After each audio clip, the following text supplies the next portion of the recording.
Okay, so we're diving deep into those first 4 weeks of pregnancy, using this guide to help us out those early signs, the emotional ups and downs, and what to eat.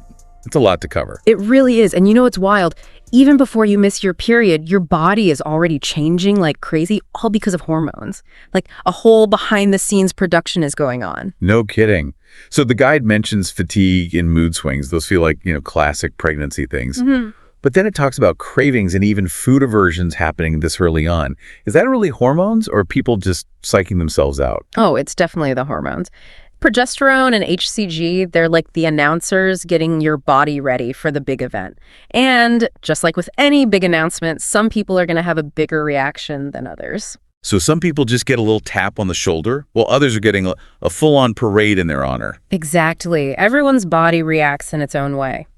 Now, another early sign the guide mentions is needing to pee all the time. I always thought that was more of a later thing, when the baby's bigger. But even in these first few weeks, that HCG surge messes with your bladder too. Wow. That one hormone is really pulling double duty. Yeah. Makes you realize how much is involved even this early on. Speaking of which, the guide talks about the emotional side, which can be just as intense as all the physical stuff, right? For sure. It's not just about being happy or sad. It's that those hormones can make all your emotions stronger. So if you feel more sensitive or like you're going to cry at a commercial, totally normal. That makes sense. Like your whole emotional landscape is shifting right alongside everything else. Speaking of landscapes, they talk about having good support system, which seems super important, but then they also talk about things like prenatal yoga and meditation. Yeah, and it's not just about feeling calmer, though that's a nice bonus. That These things actually help your body manage stress, which is good for both you and the baby. Like setting the stage for a more chill pregnancy right off the bat. Okay, so on top of all that, the guide dives into nutrition, especially folic acid. Right. What makes that so important in those first few weeks? So folic acid is key for the neural tube to develop, which basically becomes the baby's brain and spinal cord. Think of it like this. Folic acid gives your baby the tools to build their nervous system, even before you might know you're pregnant.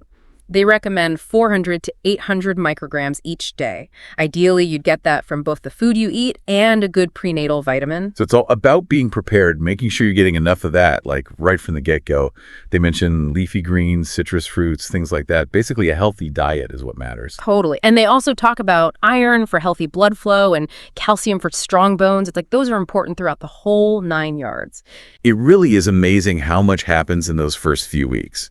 It really is like setting the stage, right? Making sure everything is good to go from the very beginning.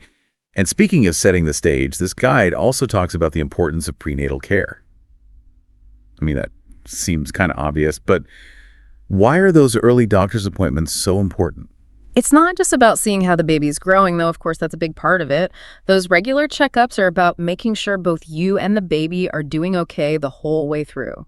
It's a chance to ask questions, get advice that's just for you, and really build a good relationship with your doctor or midwife. Like having someone to guide you through the whole thing, which can feel pretty overwhelming sometimes. Exactly. And this guide goes beyond just the medical stuff. It even talks about getting your home ready for a baby, which honestly can be exciting and terrifying all at once. Right. Like where do you even start? Well, it talks about practical stuff, like having a safe space for the baby. But it also talks about getting mentally ready to be a parent, talking about your expectations, your fears, all of it. Those conversations are just as important as having a crib, Totally. It's not like you're just getting a new roommate. It's a whole new human. Exactly. And they really emphasize that there's no one right way to feel about it. Every person, every couple, it's different. Talking to your partner is so important, leaning on friends and family, even joining a support group, or, talking to a therapist if that feels right for you. Yeah, like you're not supposed to go through this alone. And on that note, there's this whole section on common questions people have about early pregnancy.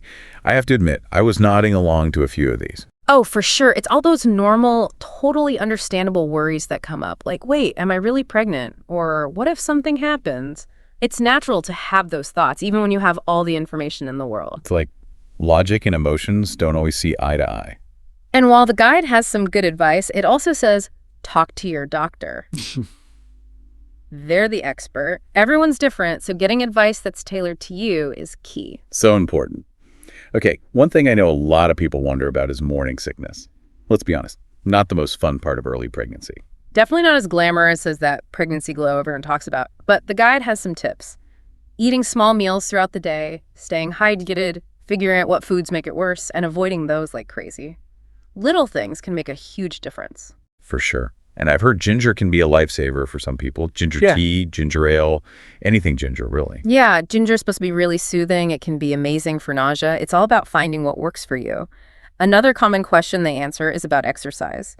A lot of people wonder, is it okay to work out in early pregnancy? What kind of exercise is best? How much is too much? It's tough, right? Yeah. You want to stay active, but you also don't want to do anything that could put the baby at risk. Absolutely. The guide says that light exercise is not only safe, it's actually good for you and the baby. They mention walking, prenatal yoga, swimming, those kinds of things. Low impact, but still great for your body and your mind. I like that they mention the mental health benefits too. Exercise is such a mood booster, which is definitely needed in those early weeks when your hormones are all over the place. Totally. Getting moving and breathing some fresh air can work wonders. And of course, they say to check with your doctor or midwife before starting any new exercise routine, just to be on the safe side. Always good to be cautious. Okay, another biggie they cover is food, as in, what are the best things to eat during those first few weeks, besides, getting enough folic acid? It really all comes back to that word we hear so much, balance. The guide is big on having a balanced diet. Lots of fruits and veggies, lean protein, whole grains, the drill. It's all about giving your body the nutrients it needs to support you and your growing baby. Right, like you're fueling two bodies now, which is pretty amazing when you think about it. They mention iron for healthy blood flow and calcium for strong bones. It's like those nutrients are important the whole way through. Absolutely. And it's not just about how much of these nutrients you're getting, but also the quality. Choosing whole foods over processed stuff whenever you can makes a big difference. It's like that saying, you are what you eat, kind of becomes you are what your baby eats. Yeah. Right? It really does. And it's not even just about the food itself. It's like about making good choices that are good for both of you. It makes you realize how important all that basic health stuff really is during pregnancy. Totally. It's like taking everything you know about staying healthy and turning it up a notch and getting into those healthy habits. It's not just good for this pregnancy. It sets the stage for you and your kid to be healthy, for life. It's true. It's like a lifelong thing. This guide has been amazing. So much info about those first few weeks. As we wrap up here, what are some big takeaways our listeners should keep in mind? I think it's amazing that even with all the sciencey stuff we know about pregnancy, those first weeks are still kind of mind-blowing when you really think about it. It's literally life being created cell by cell. Pretty incredible. It's true. It's like we know all the steps, but it still feels like this total miracle is happening. Exactly. And that's where trusting your gut comes in, that connection with your body. Listen to those instincts, those little signs, and don't be afraid to ask for help if you need it. Seriously, you're not alone in this. Right. You're joining this whole community of people who've been there or who are going through it right now. Exactly. And your doctor, your midwife, they're there for you every step of the way. So this guide is a great place to start, but it's really just the beginning of your own unique experience. Like the first page in a book. And your story is going to have its own ups and downs and all those amazing moments that make it all worth it. I love that. So to our listeners, as you go through this journey, really try to savor those early weeks. Pay attention to all those little changes. Don't stress the ups and downs of your emotions, and take care of yourself, body and mind. And don't underestimate how powerful it can be to connect with other people who just get it, who understand what you're going through. So well said. And if this deep dive has got you curious, we encourage you to learn more and, as always, talk to your doctor to get advice that's just for you. Because no two pregnancies are the same, and every single one is worth celebrating. Couldn't agree more.